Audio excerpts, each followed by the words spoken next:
Olá, pessoal! Sejam muito bem-vindos a mais um FonteCast, a fonte de quem cria, conecta e transforma. Sejam muito bem-vindos, eu sou a Patrícia. E eu sou o Léo. Pois é.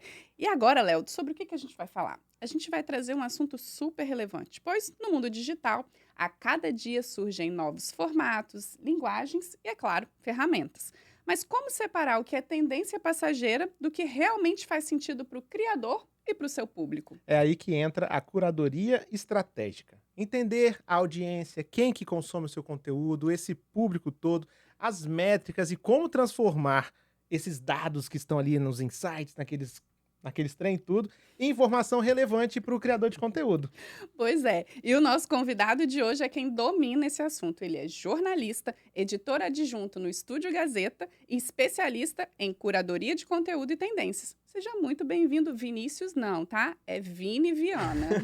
Por favor, Vini. Gente, muito obrigado pelo convite, pela oportunidade. Estou muito feliz de estar falando de um assunto assim que eu acho muito importante para quem produz conteúdo, para quem está querendo começar nesse caminho, né? Então, muito obrigado pelo convite. Estou muito animado. Obrigado por aceitar o nosso convite, mas só contextualiza pra gente assim, hoje qual o seu papel aqui na Rede Gazeta, O que é editor adjunto, o né? que é editora adjunto no Estúdio Gazeta, conta pra gente. Eu trabalho no Estúdio Gazeta, que é o laboratório de branded content da rede. Lá no estúdio, o nosso objetivo é conectar marcas com a audiência da rede. Então, a gente utiliza de todos os canais que a rede dispõe, todos os canais digitais, né? TV, site, rádio, a gente utiliza redes sociais, né? Então, a gente produz conteúdos de marcas para empresas que querem se posicionar de uma forma relevante no mercado, ou às vezes comunicar alguma determinada campanha, né? O meu trabalho é de editor mesmo. A gente tem uma equipe formada por jornalistas, repórteres que estão produzindo esses conteúdos, e aí eu, junto com as minhas chefes, a gente faz essa edição dos materiais e constrói, cria campanhas, produz muito conteúdo.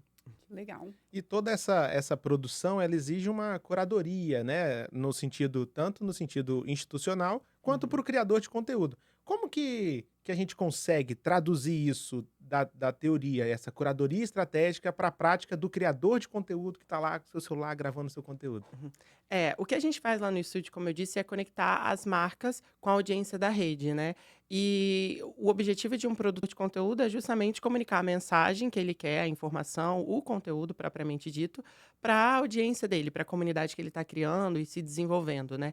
Então, eu acho que esse trabalho de curadoria é um trabalho que a gente lá no estúdio fica muito atento em possibilidades de comunicar uma informação e como que a gente vai fazer isso da melhor forma, utilizando o melhor canal, a melhor linguagem, até porque a gente precisa definir o tom de linguagem e o tom de comunicação dependendo da empresa, dependendo do cliente, dependendo da informação que você quer passar e principalmente do canal, né? Assim, a gente não se comunica no Instagram da mesma forma que a gente se comunica na televisão, por Uhum. exemplo, né.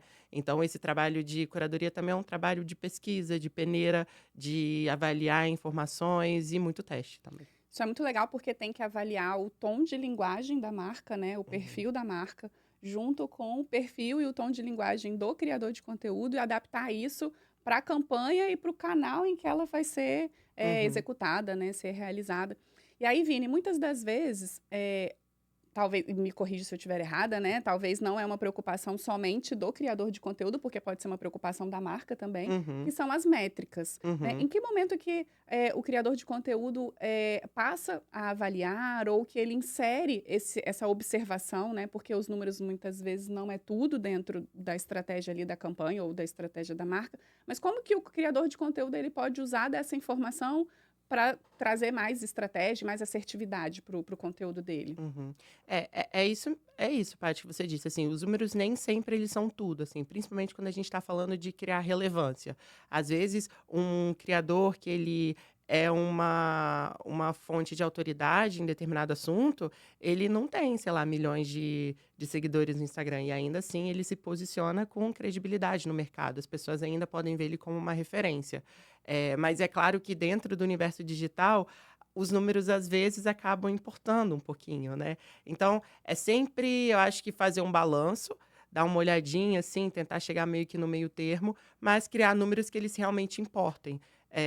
Quando a gente fala de métrica, existem vários tipos de métricas que a gente consegue definir. Existem métricas de conversão, em que muitas empresas elas vão estar focadas na tradução de seguidores para possíveis clientes, para vender produtos, para vender ideias, para vender cursos e etc. E existem métricas que são métricas meio que de volume, como a gente pode dizer assim, sei lá, número de curtidas, número de seguidores.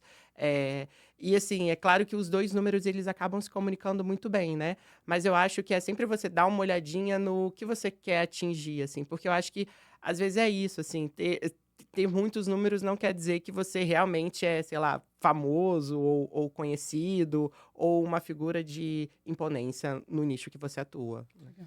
E assim, é interessante que essa conversa, né? A gente está falando de marcas, e às vezes o trabalho do próprio estúdio, mas trazendo pro criador de conteúdo, que quando a Uhum. pessoa se dispõe a ser um criador de conteúdo ali, ela se transforma não só no CPF, ela se transforma num CNPJ. Então, ela é a marca Exatamente. dela, né? Exatamente.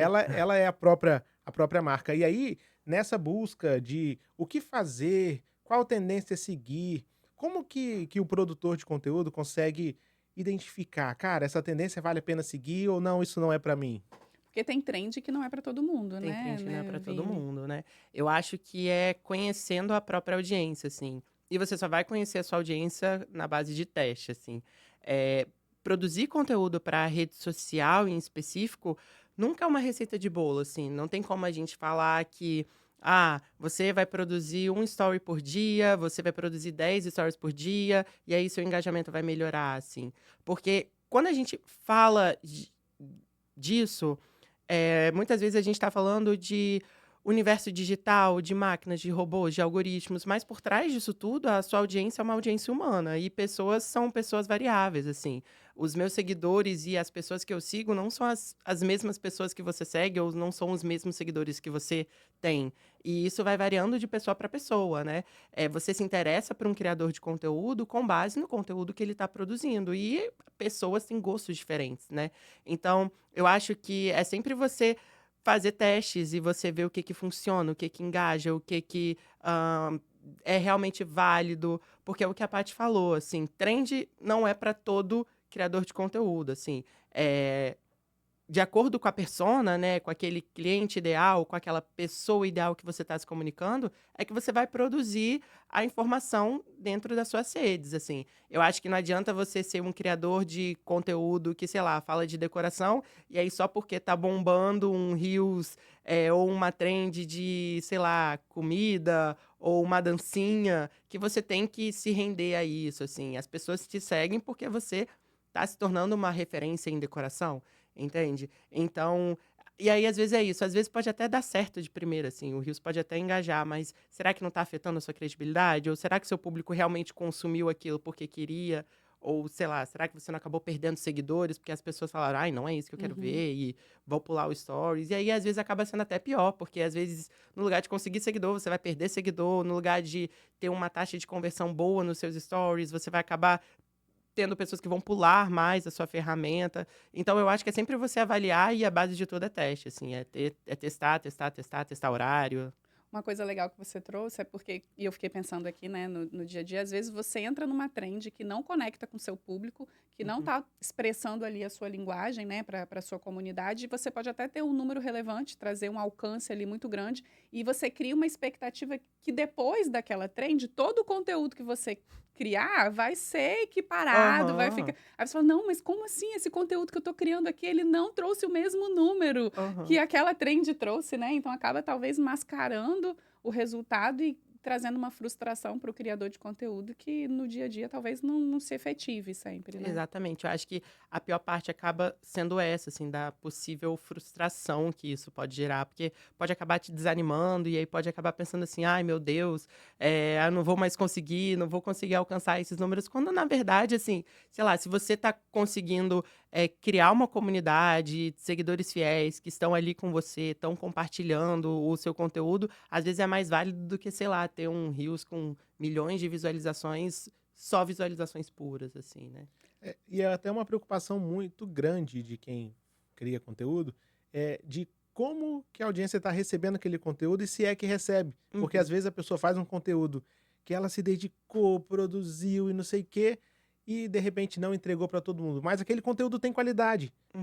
Então, é até difícil também identificar assim, qual o horário correto para postar, qual dia eu tenho que postar, o que que eu levo em consideração, e agora até trazendo para o olhar de quando uma marca vai contratar. Uhum. Eh, naturalmente ela faz uma curadoria também dos criadores de conteúdo e avalia o nível de entrega daquele criador, porque Uhum. para uma vamos pensar numa empresa grande, é melhor ela ter um vídeo bem estruturado com alguém que tenha uma credibilidade ou um vídeo, depende também da proposta, que Uhum. seja, em outro determinado estilo. O que que aquilo também conversa com a marca, né. Então, acho que muito criador de conteúdo, às vezes, se frustra com os seus números. Uhum. Que estratégia utilizar para não cair nessa cilada de ficar preso só aos números?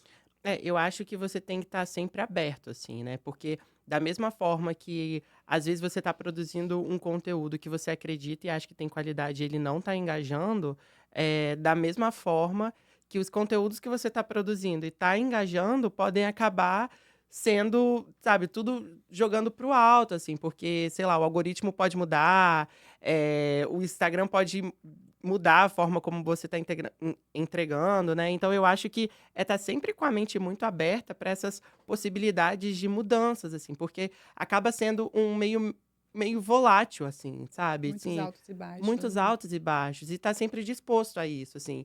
E a partir disso, eu acho que você consegue focar mais numa entrega mais assertiva, sabe? Uma entrega mais clara.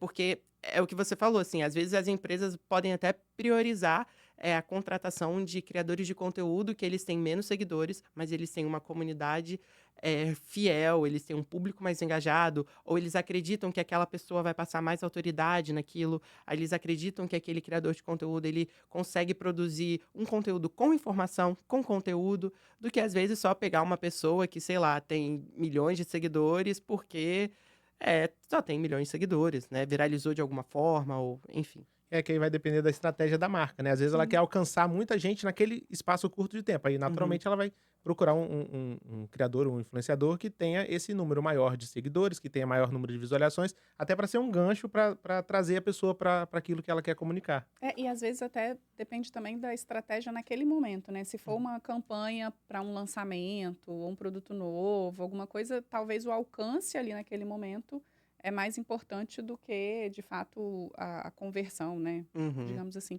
Mas eu queria trazer um elemento aqui novo, que não é novo na nossa rotina, mas que para novo na nossa conversa, que é a inteligência artificial, Vini, Uhum. né? A gente está usando o tempo inteiro no dia a dia. Queria que você trouxesse um pouquinho, né, sobre o uso da inteligência artificial pelos criadores de conteúdo, seja para vídeo, foto, né, ou até mesmo como instrumento de criatividade, né, para Uhum. montar roteiro. Como que os criadores de conteúdo têm enxergado isso, né, no dia a dia? Uhum. É uma ameaça? Não, é de fato um elemento aqui para apoiar? Traz para a gente aí alguns dados. Olha, Paty, eu acho que, assim, quando a gente fala de inteligência artificial, assim, ela já chegou, ela já faz parte do nosso dia a dia, assim, né? Não tem mais como a gente fugir desses elementos, dessas ferramentas, assim, não tem mais para onde a gente correr e nem como negar, assim, falar, não vou usar a inteligência artificial. Não é assim também que funciona, né? Eu acho Às que vezes usa e nem às vezes sabe, usa e né? nem sabe. Exatamente, exatamente. Então eu acho que não tem como mais a gente pensar que isso é uma coisa que você consegue, sabe, excluir completamente do seu trabalho, do seu dia a dia, né. Então eu acho que o melhor caminho para isso é aprender, estudar, se aliar a ela, mas nunca ficar refém. Porque é como eu falei, por mais que a gente esteja falando de um universo digital e a gente esteja falando de computadores, máquinas, algoritmos, a sua audiência ela sempre vai ser uma audiência humana. Uhum. Então, o conteúdo que você consegue criar de uma forma ou pelo menos passar ele de uma forma mais orgânica, de uma forma mais humanizada, de uma forma em que ele consiga atingir as pessoas, às vezes de uma forma um pouco mais sensível, entre aspas, assim, né? Não sensibilidade de emoção, assim, Uhum. mas a forma como você chega nas pessoas, eu pelo menos acredito que é sempre o melhor caminho, assim. Uhum. Mas você pode sim utilizar a inteligência artificial para te dar ideias de roteiro, te dar ideias de legenda, sabe? Fazer essa pesquisa de, olha, quero produzir conteúdo para lifestyle, quero produzir conteúdo para o mundo fitness. Me dá algumas dicas aí de como eu posso produzir conteúdo, ou me dá um panorama de como está esse cenário e os caminhos que eu posso explorar nos meus vídeos, nos meus stories, nos meus textos e etc. Então, eu acho que o caminho é sempre você se aliar a ela, mas nunca ficar refém. Porque eu acho que quando a gente fala de produção de conteúdo, ser refém dessas ferramentas, assim, é a pior coisa possível. Da mesma forma que ser refém dos números também é uma coisa que pode ser extremamente negativa, porque pode até tirar a sua autenticidade e o motivo pelo qual as pessoas te seguiram, né? E começaram a acompanhar você. Você usou uma palavra legal para a gente trazer, que é a questão da autenticidade, né? Uhum. No uso da IA, você acha que a audiência percebe e acaba criando um pouco, né, desse lado humano e autêntico do próprio criador de conteúdo ou não? A gente, nos bastidores aqui, estava até falando da Marisa Maiô, né? Então, a gente Sim. trouxe esse elemento aqui. Mas como que você percebe, seja do lado de cá, olhando para o que o estúdio entrega, de fato, também, ou nesse relacionamento com o criador de conteúdo, mas como que a audiência recebe isso quando o criador de conteúdo usa uma IA e isso fica nítido, ou ele faz isso nos bastidores e acaba não contando? Você acha que a audiência ela percebe, isso minimiza ou não a autenticidade do criador? Eu acho que pode afetar, assim, se você não souber utilizar ela da forma correta, assim. É claro que se você estiver usando e, por exemplo, para criar imagens e criar vídeos, é sempre interessante você até avisar a sua audiência, né? Porque eu acho que hoje em dia, quer dizer, a partir de hoje, e na verdade isso já está acontecendo, vai ficar cada vez mais difícil da gente diferenciar o que é real e o que não é, né? No mundo que a gente está vivendo. E claro que isso pode levar para caminhos muito perigosos, né? Mas eu acho que a audiência, ela sempre vai perceber quando você consegue criar um conteúdo que ele tem o seu fundinho ali, né? Por mais que você esteja utilizando essa inteligência artificial só para te dar um apoio, se você ficar muito refém, ela pode acabar se confundindo, ou ela pode acabar se aproximando muito de coisas que estão perto de você, ou sei lá, do seu concorrente, entre muitas aspas, assim, no universo digital, né? Então, eu acho que dá para perceber, assim, e eu acho que o melhor caminho é sempre você reforçar a sua autenticidade, sim. Legal. Fato é, né? É quase como uma calculadora. A gente, se precisar fazer uma conta, sei lá, X dividido, tantos, sei lá, tantos mil dividido por 30, você consegue fazer no papel. Mas se você usar a calculadora, você faz muito mais rápido. Então, eu sou de humanas. Acho que eu precisaria da calculadora. Engenheiro de eu produção acho. falando com dois comunicadores. Eu acho que esse exemplo aí não foi muito bom. Poxa vida. Mas você, ainda que demore, mas eu você vai entendi, conseguir eu resolver entendi. a conta. Né? Você resolve a conta ali na mão. Assim também deve ser, né, o uso da IA para ela ser uma ferramenta que te auxilia. Mas se Claro, com saiu, certeza. imagine se o ChatGPT, por exemplo, sai do ar.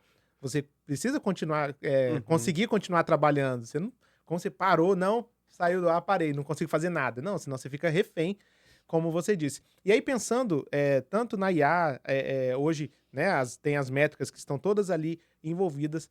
Mas beleza, já entendi que eu posso usar IA, tenho estratégias que eu posso utilizar, ou não. Às vezes eu sou um criador de conteúdo que preciso entender, descobrir ainda qual estratégia seguir. Então, se eu estou nesse estágio, qual métrica que eu avalio primeiro? É alcance, engajamento, impressões, curtidas, visualização? O que eu preciso, pelo menos assim, parar e olhar o meu perfil para eu fazer uma análise ali, em que momento eu estou? Eu acho que o primeiro passo já é essa análise, esse olhar crítico para a sua própria produção de conteúdo e para o seu próprio perfil já é um passo muito importante. Eu acho que a partir disso, depois que você faz essa análise, você define um objetivo. Você afirma, olha, onde eu quero chegar com a minha produção de conteúdo. Eu quero números? Tudo bem, se você só quiser ter seguidores, beleza, assim, você pode se destinar a produzir conteúdos com potencial viral e etc, para você conseguir seguidores. Mas não, eu quero focar e ser relevante no meu nicho, eu quero dar credibilidade para o que eu produzo, eu quero ser uma pessoa que vai ser referência naquele segmento que eu estou atuando. Então, a partir disso, você vai verificar suas métricas. E aí, essas métricas de qualidade, de certa forma, são mais interessantes para quem quer seguir esse caminho, assim. Ficar olhando em compartilhamentos, em comentários e seguidores, estão respondendo meus stories, e aí essas pessoas estão compartilhando, estou conseguindo nutrir uma comunidade ali, são métricas que eu acho que são essenciais a gente estar percebendo ali, né? E é um negócio interessante, né? Por exemplo, você fez um tipo de conteúdo e às vezes cada conteúdo tem o seu propósito. Uhum. Um é para alcance, um é para engajamento, ou às vezes um até com o objetivo de ser viral. E é interessante você comentar sobre isso, porque às vezes o número de visualizações não foi tão alto, mas teve muito salvamento ou muito compartilhamento. E aí você entende, aquele conteúdo então foi informativo que a pessoa quis utilizar para ver depois, ou vai mandar para alguém porque achou interessante. E também, às vezes, a pessoa, por conta das métricas, fica presa a número de visualizações. Sim. Mas ela tá esquecendo desse dado que é relevante, que é, cara, 700 pessoas salvaram o seu conteúdo. Porque, Uhum. cara, isso é um número interessante também. Uhum. Então, às vezes, a métrica, saber qual métrica avaliar também é um ponto importante. Sem Uhum. dúvida, isso é intencional, né? Eu acho que quando a gente fala de planejamento e curadoria, o que é legal, que eu já vi em alguns outros conteúdos, né? Falando para você pensar na sua criação de conteúdo, olhando para alcance, porque aí você vai fazer alguma coisa que tem esse potencial viral, você Uhum. vai criar alguma coisa de relacionamento, porque aí você consegue criar um conteúdo que é informativo, que te traz talvez essa expertise, né? Uhum. Te transformando num especialista num tema, e outros que são ali ou de conversão, ou essa possibilidade, né, de salvamento. Então, assim, Uhum. não é só pensar lá, vou criar um conteúdo e jogar, né? Tem que É. ter muita inteligência nesse muito planejamento. Exatamente. É o planejamento, é a curadoria, é a estratégia, né? É isso, assim, produzir conteúdo também não é só você chegar lá e é o que a Paty falou, chegar lá, tô postando um Reels, assim, vou lá, vou gravar aqui e vou postar. Tem gente que tem essa facilidade também, né? Tem gente que consegue, assim. Mas eu acho que quando você faz um trabalho mais assertivo, mais planejado, você consegue atingir melhor a audiência e melhorar os seus números, né? E, Vinícius, esse papo tá, assim, se deixar a gente vai se empolgando, né? Com certeza. Mas quem quiser acompanhar seu trabalho, ver o que você tá fazendo, onde que te Uhum. encontra? Olha, primeiro eu acho que pode seguir o Instagram lá do Estúdio Gazeta para ver o que a gente tem produzido, como que a gente tem trabalhado essa conexão das audiências com os canais da rede, que é @Estúdio Gazeta. E para quem quiser me seguir também é @ViniciusVianaGR. Muito bom. Esse foi mais um Fontecast, né, Léo? A gente já sabe onde encontrar o Vinícius, mas e se a gente quiser te encontrar? Eu estou aqui no Fonte Hub todos os dias, mas nas redes sociais, @LeoFragaCosta e o Fonte Hub, @fonte.hub. No Instagram, no LinkedIn, no YouTube e agora também aonde? No Spotify! Que Estamos chique! ampliando os nossos canais aqui para estar cada vez mais perto e conectado com a nossa audiência também. Olha, a gente está se tornando um grande criador de conteúdo. E vamos ver quem acompanhou a gente até agora. Que palavra fala pra gente saber que estava até agora? Vamos ficar no tema, curadoria estratégica. É isso aí, então. E você me encontra nas redes sociais também, @apatilino, e no LinkedIn também, tá, gente? Tô criando bastante coisa por lá. É isso. Valeu, pessoal, e Valeu, até a gente. próxima. Tchau, tchau. Tchau, tchau.